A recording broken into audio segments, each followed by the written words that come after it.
एक गांव में एक बरगद का पेड़ था जो कि बोलता था, लेकिन किसी ने उस पर कभी ध्यान नहीं दिया था। एक दिन मुनिया पेड़ के नीचे आई और बोलने लगी कि उसकी गुड़िया गुम हो गई है।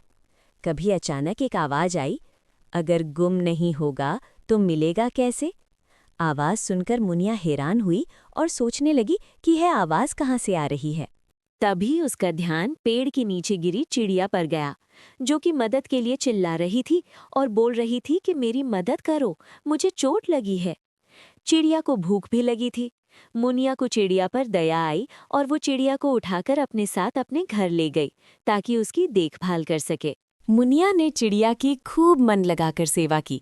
चिड़िया ने खाना खाया, पानी पिया और धीरे धीरे ठीक होने लगी। चिड़िया बहुत खुश रहती थी। एक दिन चिड़िया पूरी तरह से ठीक हो गई और मुनिया के घर से उड़ गई। ये देखकर मुनिया बहुत खुश हुई और मन ही मन भगवान का धन्यवाद किया। एक दिन मुनिया की माँ घर में सफाई कर रही थी। वो कमरे में अलमारी के पीछे जैसे ही सफाई करने के लिए गई, उसने वहां देखा कि मुनिया की गुड़िया गिरी है।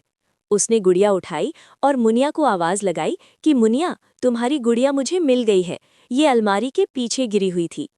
अपनी माँ की आवाज सुनकर मुनिया दौड़ी चली आई और पूछने लगी कि क्या हुआ माँ?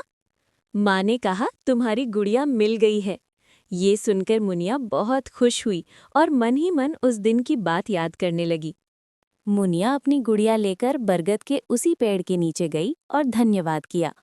इस कहानी से हमें सीख मिलती है कि हम किसी की मदद करें तो भगवान